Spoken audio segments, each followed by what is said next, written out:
Now I would request Professor Romila Thapar to release the book and speak a few words about the book.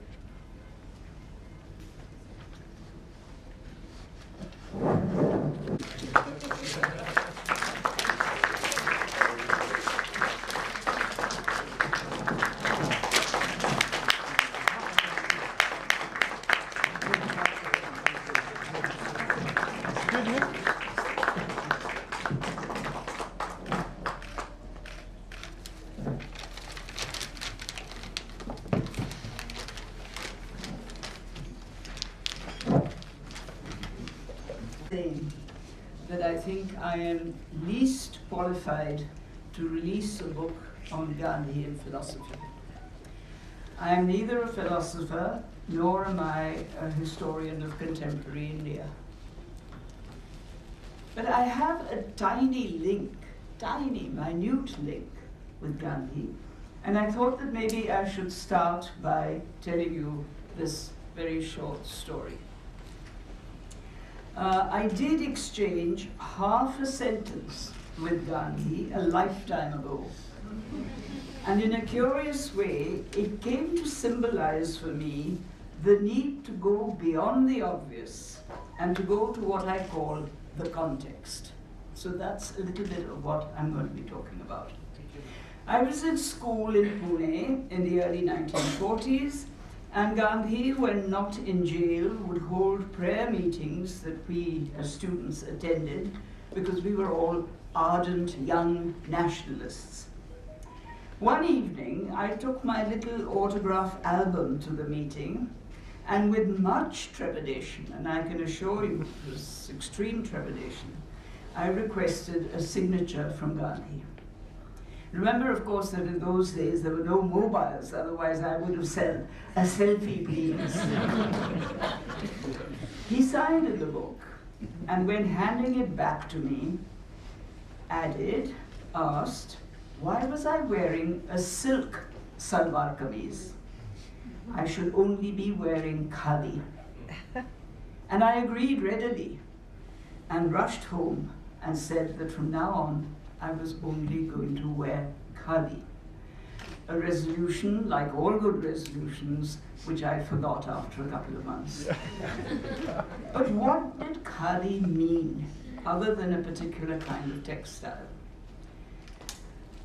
This really has to do with what I mentioned earlier, the context of an object or an idea.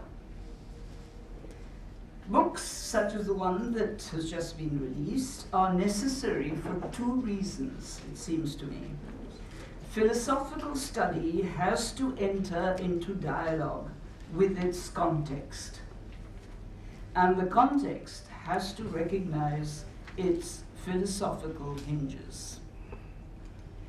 I would like, therefore, to put before you not a summary of the book, which I dare not do, but one tiny bite of speculation, and it is pure speculation, which came to me as part of a fragment of the context, and which came to me as a kind of reaction, not really a reaction. It was triggered off by some of the reading that I did of the book. But I just thought that I would put it before you and let you think about it as well. And what I'm saying is not new. It's been said umpteen times before. But I'm trying to turn the focus by just a tiny, tiny little bit. And I would like to consider, almost momentarily, where to locate ahimsa in the broad canvas of the Indian past, moving away somewhat from the Western philosophical tradition. We take nonviolence for granted as part of the entire Indian tradition and locate it in Hindu, Buddhist, and Jain texts. But it may not be identical in all these texts. The Vedas and the epics have occasional references to ahimsa. The Gita disapproves of violence in general, but permits it under certain conditions, what might be called conditional violence. Subsequently, the focus on ahimsa is often on non-human lives. That's particularly the period in the second millennium AD. And it has been said that the Krishna of the cows became more significant than the Krishna of the Gita in this period. For Buddhism and Jainism, however, ahimsa is much more central. They make it the first precept applicable to all, monks and laypersons alike. However, the punishment for acting violently only comes in one's next birth, which kind of weakens the idea a little. However, violence and power being interconnected brings violence into the realm of political activity.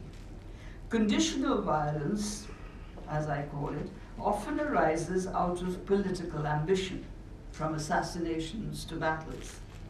Where a violent act is recognized as in a battle, there is a justification that has to be found.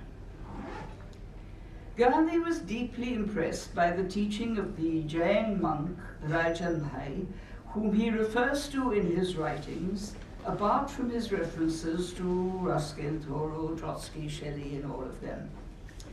It has been suggested that this gave direction to some of Gandhi's thought. I would hesitate to argue that an indigenous Indian tradition alone was foremost in the making of Gandhi's thoughts and actions, since he himself has referred to other texts that he read closely.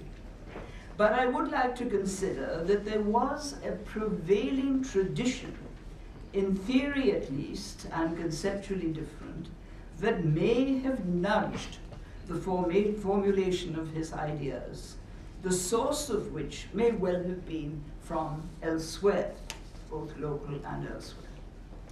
If he was nudged, then where did the nudge come from?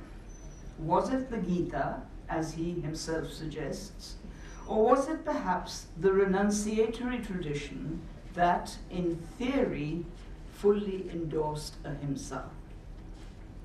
For Gandhi, one of the forms of practicing non-violence was, of course, civil disobedience, satyagraha. Implicit in this form of action was dissent and opposition to the actions of authority. Two aspects of expressing dissent may have been in the air, so to speak, and open to Gandhi. These are the practice of renunciation and the institution of dharna. Renunciation goes back to the formalizing of the two dominant religious traditions in early India, what have been referred to as Brahmanism and its counter, Shamanism. The latter, Shamanism, for whom renunciation was central, included the Jains, Buddhists, Ajivikas, and various others. The grammarian Patanjali compares the relationship of the two, the Brahman and the Shraman, as that of the snake and the mongoose. The Shramans included sects of renouncers. They were initially trying to liberalize and alter religious belief and worship, as well as some social norms. Their dissent lay in attempts to pursue a different way of life and to persuade people to adopt it. For renouncers, non-violence was not casual. It was a precept, with fasting as an important ritual, celibacy as a requirement, and deities and the divine initially being absent. Buddhism was eventually exported out, but Jainism retained a significant status in some areas, as for example, South Gujarat. Some of their norms can be recognized in the institutions associated with Gandhi. Those who were satyagrahis lived in ashrams with their own rules, saw themselves as a distinct community, though connected with society. Their protest was non-violent, but at the same time drawing on moral authority, perhaps a soul force. When we come to dharna, it is a different kind of protest, but not unconnected. resorted to in the small kingdoms of Gujarat and Rajasthan.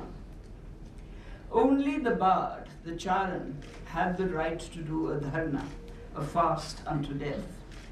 He was the chronicler of the kingdom and the genealogist of the dynasty, thereby the legitimizer of the kingdom.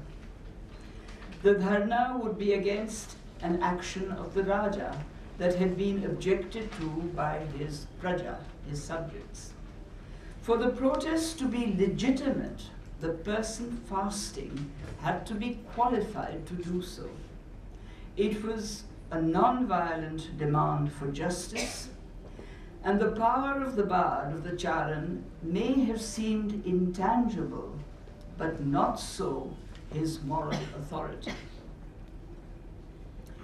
Did all this in some way, and this is where my little bite of speculation comes in, did all this in some way filter down into the ambience of Gujarat in the late 19th century? Very different ambience from the 20th century. Renunciation as a precept was a familiar idea, although its practice had undergone change. The identity of who was the authority and who the protesters was by now well established. What better legitimation did Gandhi need to speak on behalf of the protesters than to be known as a Mahatma? He drew on the signature of the renouncer, I would argue, but his reading of it was his own. The renouncers spoke of non-violence and compassion. Gandhi brought in love. Characteristic of the renouncers was that they were not overthrowing the existing system, but suggesting an improved alternative that envisaged a more affirmative context. Peasants in India, when protesting against a ruler, are said to have migrated to the neighboring kingdom and thereby denied revenue to the original kingdom, unlike the Chinese peasants who organized revolts reasonably regularly. Caste rules were in theory non-existent or weak in Shramana teaching, but were not actually annulled. The appeal of the renouncers was socially wide to begin with, but on gaining ascendancy, the message was often dumbed down.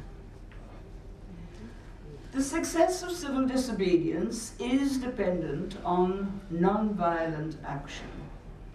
Indian society, like every other, has frequently resorted to violence of all kinds. A tradition of non-violence had to be culled from the past to be made into a slogan. The Gita had possibilities, as had the symbols of those renunciatory sects that endorsed ahimsa. One could ask why civil disobedience has not figured more in the protest of recent times, if one is looking at the thoughts and ideas of Gandhi in terms of the present day. Gandhi's ideas fed into a vision for the future. The vision was and can still be analyzed and debated, as all visions are. However, where today is there any vision of the future other than the one currently propagated of a make-believe past that directs us into a mythological future?